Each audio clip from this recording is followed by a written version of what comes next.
28 जुलाई से पहले कहीं पर भी ट्रैवल ना करें, इंटरनेशनल ट्रैवल ना करें, एयर ट्रैवल ना करें, ट्रेन ट्रैवल ना करें, भीड़ भाड़ वाले इलाकों से में ना जाएं।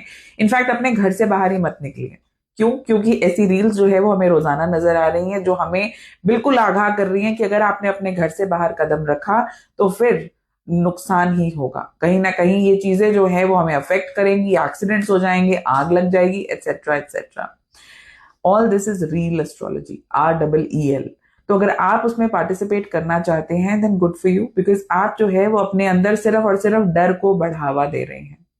अगर इस चीज का कनेक्शन उस एयरप्लेन का क्रैश जो अभी हुआ विच वॉज वेरी अनफॉर्चुनेट उससे है, तो सिर्फ याद करवा दूं कि सिर्फ वही लोग नहीं गए जो उस एयरप्लेन में ट्रैवल कर रहे थे, वहां पर वो लोग वो भी गए जो अपनी रोजाना की जिंदगी जी रहे थे, अपने रोजाना के काम कर रहे थे। जिसकी जहां आई है जाएगा तो वो शख्स वहां से ही। लेकिन ये जो डर हम फैला रहे हैं वो हमारे लिए तो बुरा है ही, लेकिन जो हम डर रहे हैं उस डर को लेकर वो कहीं ना कहीं हमारी पूरी फैमिली के को भी अफेक्ट कर रहा है। बिकॉज हमने जिंदगी जीना जो है वो प्रैक्टिकली छोड़ दिया इस डर में कि हाय मेरी जिंदगी कहीं रुक ना जाए। एक और चीज जो समझने की जरूरत है, मैं कभी भी एस्ट्रोलॉजर्स को तो नहीं कह सकती बिकॉज वो एस्ट्रोलॉजर्स कम और आज के समय में कंटेंट क्रिएटर्स ज्यादा हैं, क्योंकि आपने हाफ बेक्ड रिसर्च दुनिया के आगे यूं ही परोस दी। नंबर 9 का जितना डर जो आपने फैलाया, आप ये सोचिए कि क्या सिर्फ बोइंग 171 ही नंबर 9 था? दुनिया में और कोई प्लेन्स ऐसे नहीं है जिनका नंबर जो टोटल जो है वो नंबर 9 आ रहा हो। क्या करें? वो पायलट्स जो है वो प्लेन उड़ाना छोड़ दें। वो क्या करें? लोग उस प्लेन में बैठना छोड़ दें। ये 12-6 का जो कॉम्बिनेशन नंबर 9 के साथ जोड़ा गया तो 21-6 भी था। क्या किया जाए? फ्लाई ना करें।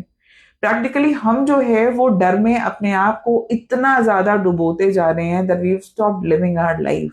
और जिंदगी इसलिए नहीं मिली थी, जिंदगी मिली थी जीने के लिए। तो थोड़ा जियो तो सही। एस्ट्रोलॉजी का काम कभी भी आपको डराना नहीं है। एस्ट्रोलॉजी का स्टूडेंट आप हमेशा रहेंगे। अगर आपने ज्योतिष पढ़ा है तो आप कभी नहीं कह सकते कि I am an astrology expert, I am an expert astrologer. Because astrology एक ऐसी फील्ड है जिससे आप जब जुड़ जाते हैं रोजाना आपको कुछ नया सीखने को मिलता है। सीखना, रिसर्च करना बहुत अच्छा है, लेकिन उस हाफ बेक रिसर्च को यूं ही परोस देना और लोगों के अंदर नंबर 9 को लेके इतना डर पैदा हो गया है जो सिर्फ इस साल नहीं सालों साल रहेगा। क्योंकि आपके सबकॉन्शियस में ये ही पता है कि मार्स का नंबर है और मार्स को जो है वो सिर्फ और सिर्फ अग्रेशन, वॉर, फायर, यही सब चीजें समझ आती हैं। पर मार्स के और भी बहुत अच्छे गुण हैं। मार्स जो है वो आपको पैशन भी देता है। मार्स जो है वो कहीं ना कहीं आपको कॉन्फिडेंस भी देता है। मार्स आपको जिंदगी की मुसीबतों से लड़ने का कॉन्फिडेंस देता है।